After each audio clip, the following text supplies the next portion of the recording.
Hi, everyone. I am delighted to join the National Gallery of Art in celebrating the one and only Alma Thomas.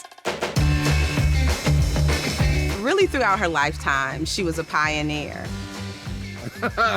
She was a force of nature. You're having a bad day and you look at an Alma Thomas, your spirits are lifted. I don't remember when I first heard about her, but growing up in Washington, D.C., I think she was kind of everywhere. So much of her art is about the flowers and trees that grow all over D.C. My mom grew roses and azaleas like the ones that inspired Alma Thomas. My grandmother also moved from the South to Washington and taught at D.C. public schools for over 30 years, just like Alma.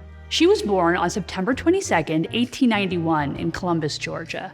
Her middle-class family lived in a neighborhood called Rose Hill until the harsh realities of Jim Crow drove them north. I came to Washington in the last day of August, 1907.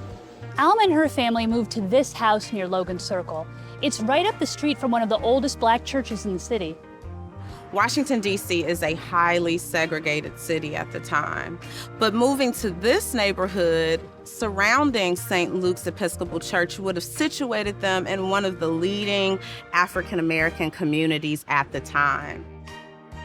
Alma went to one of 2 all-black public high schools in D.C. Years later, just a few months before she died, she told a Washington Post journalist, "When I entered the art room, it was like entering heaven, a beautiful place just where I belonged. The Armstrong High School laid the foundation for my life." In 1921, she became the first student in the new art department at Howard University, and in 1924, she was the first to graduate with a bachelor's degree. Later that year, she started teaching at Shaw Junior High School. She would remain there for 35 years, teaching art to hundreds of the city's black children. At one time in Washington, you could say 1 out of 2 black people who had gone to the schools in D.C. had taken art from Alma Thomas. She also reached kids through St. Luke's. Here, she founded the Sunday Afternoon Beauty Club for neighborhood children. When the Mona Lisa was on tour, she actually escorted the Sunday Afternoon Beauty Club to the National Gallery of Art for the young African Americans to experience this canonical work of Western art.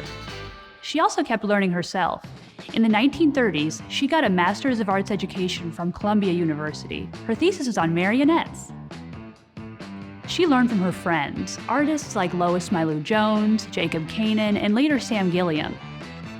In the 50s, she studied painting at American University, where she started to experiment with abstract styles. She started to abstract using color and movement, and she came up with what's called sort of Alma stripes or dots of color that some have equated that they look a little bit like Byzantine mosaics or tiles, but she developed them in a way looking at nature. She'd always been inspired by nature, from the rose bushes at her Georgia home to the beautiful public gardens around D.C. But her deepest inspiration came right here, at her house on 15th Street. I worked on the landmark application for Alma's house. The house was really integral to her work. It wasn't just a place where she lived. It was part of her inspiration and the way her art developed. In 1966, a few years after she'd retired from teaching, James Porter invited her to do a solo show at Howard. She was feeling just too tired and worn out to come up with anything new for it. And she said, "I sat down in the window in that red chair, and I looked through the window at the holly tree, and I saw the patterns of light coming through the tree and changing. And I created a new style based on that pattern of light coming through the leaves." Alma Thomas was 75 years old when she started working in this new style. Over the next few years, she made dozens of paintings inspired by nature. In the late 60s, like millions of other people, she was fascinated by our trips to the moon. She made a series of space paintings that she described as large, sparkling works.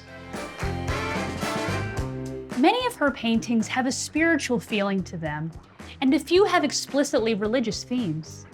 Perhaps her most famous painting that reflects on a religious theme is Resurrection, that is now in the collection of the White House. I wanted to make sure that other little black girls growing up would see that they belonged in the People's House too.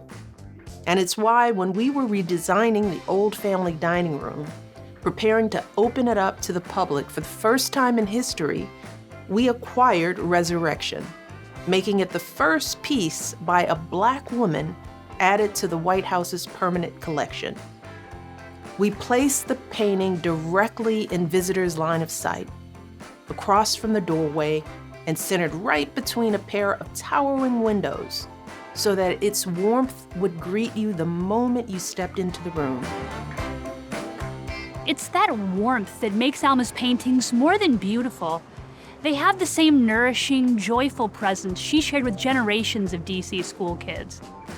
And that's why Alma Thomas should be your new favorite artist.